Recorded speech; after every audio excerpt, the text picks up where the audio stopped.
when should you trade with the enemy support and when you should just avoid them. The idea about this video came by this guy when he asked this on Reddit. If you want to learn how to do that, comment down below and I will make a video on how to trade efficient with the enemy support. Let's not waste any more time and go. Side to side like a roller coaster. Fighting the enemy support at the wrong time can lose you the lane, but if you do it correctly, you can completely dominate it. In this guide, especially now that the map is narrow in the side lanes and with the changes of 7.38, laning and trading is even more important. I'll break down the rules for trading in lane, when you should fight, when you should avoid, and how to get the best possible outcome from the laning stage. The first thing that you need to think when the game starts is who is stronger in a 2v2 situation. For example, if we go Mortal Kombat mode and we start throwing spells till death, who is going to be on top? For us to understand the rules of trading, we need to understand something fundamentally. Ranged heroes' biggest weakness is having 2 full HP melee heroes to be on top of you. No matter how tanky or strong you are, it's pretty unlikely you will get out of there alive. Even the strongest ranged heroes like Jaktiro and Bane will have a hard time when a Tusk and a Slardar will jump on you with full HP. Simply, they have more direct 100-0 burst than you do. On the other side, melee heroes' weakness is not being able to close gap ranged heroes with enough health to shut them down. For example, a Lion and a Draw Ranger should always win against a Tusk and a Slardar, mainly due to double ranged heroes constantly harassing them and the ability of Lion disengage if they ever get close enough. Simply, they will not have enough health, and if they actually attempt to do that, it's most likely that they're gonna die. Ranged heroes should always be behind melee heroes.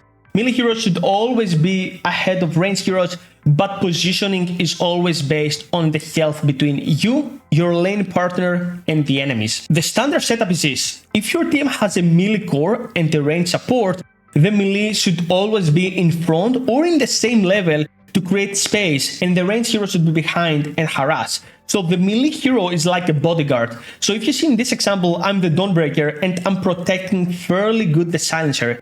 If he's going slightly ahead, I'm also going slightly ahead to protect him. But the generally position is all about the health difference. For example, if you see my Omni Knight here, you see that I'm actually willingly going into a 2v1 situation, but I have so much resources and I can get to trade with 1v2 because I don't really have that much health and I can get away with that. Now, there is a really tricky point here. If your core has way less health than you, then you need to step up a bit and tank up for him. To give you an example, if your lane partner is a melee hero that doesn't have a lot of health, and you have a Crystal Maiden or a Scarlet Mage or some ranged squishy hero, still have to step up slightly above him and tank up for him. Otherwise, if you're behind, he's exposed and he's gonna get jumped on and die. So if your lane partner doesn't have a lot of health, then you kind of have to switch position to tank up and trade a little bit of health, so to give him a little bit of room to breathe. Play around your cooldowns. The most easy example is this. You have a Crystal Maiden and you just use a Crystal Nova on enemy heroes, or you simply use it to secure a range creep. Or in another example, you have a Witch Doctor and you use Maledict.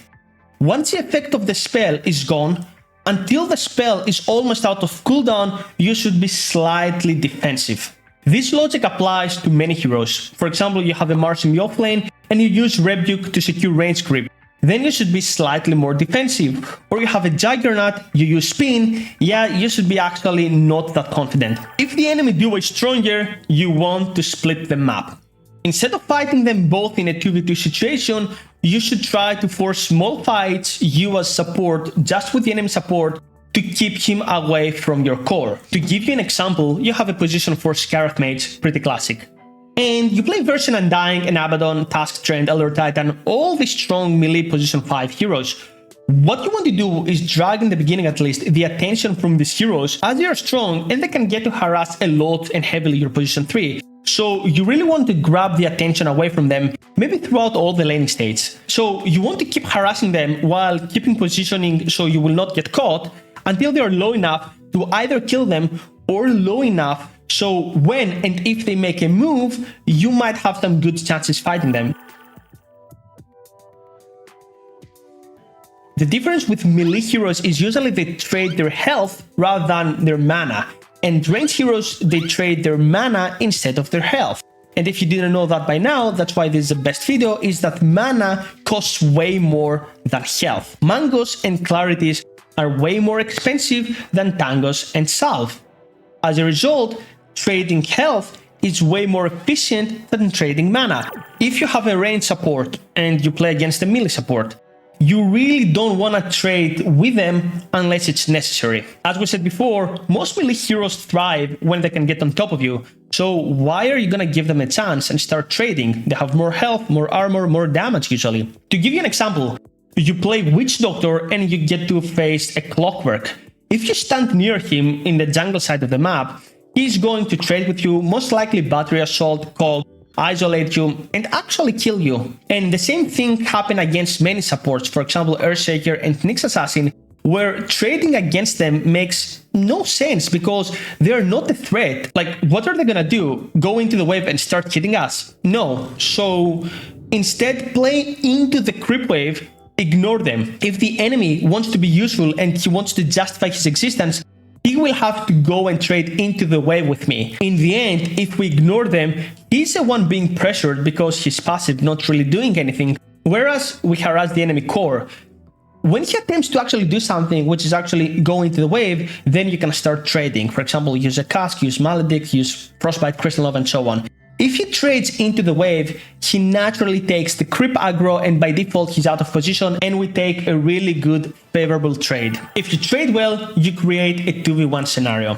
Generally, the goal of trading isn't just dealing damage or dealing favorable damage, but it's of forcing the enemy support to leave the lane. For example, in this Venomancer example, you see how I harass both Mars and Spirit Breaker. Not necessarily with the idea to just kill them, but just to keep them low enough so if and when they make a move, we will have equal chances of fighting. As we said earlier, position 5 job is not to kill you 100-0 because that's pretty unlikely. It's just to keep you constantly low and under the threat that you might die, and as a result you don't really get to farm. Another example is that great idea of picking Zeus, a Bane, where they're kinda semi-ranged, but in reality they just act like typical melee heroes. The idea with these heroes is you play on the jungle side of the map, you're actually giga strong even against heroes like Tuskar and against Undying. You trade, you kick them out of the lane, and once you do that, what happens? The enemy core is actually alone, so then you focus on him. If you're in melee position 5, abuse the extra space that you have until the enemy tower. Unlike range supports, melee supports have kill threat. They can usually commit to a hero and kill him pretty much 100-0. Instead of just harassing a little bit there, and should be way more aggressive than the ranged heroes because they're way more tanky. Sure, there are heroes like Undying that slowly but surely cracks enemies' head in pieces, but most heroes like Trent, Tusk, Clog, Elder Titan, they try to find a good opportunity and pretty much kill you. If they don't kill you, they usually try to get you down to 10-20% HP. And this is the reason why most melee heroes are naturally a position 5 type of role and not a position 4. Because you really don't want to place an Undying, an Elder Titan in a lane that the creep wave meets under enemy tower. Simply, I don't have enough space to run at them. If you're in melee position 4, play on the jungle side of the lane and try to find for someone that's isolated or simply out of position. Heroes like Tusk, Clockwork, Air Spirit, this is why they can be played as position 4, not only because they can get to roam, but if someone is out of position, they can definitely punish this. These heroes generally want to play on the jungle side of the map and find isolated targets. So what if you can't find an opening to find someone isolated because the enemy support is just too good?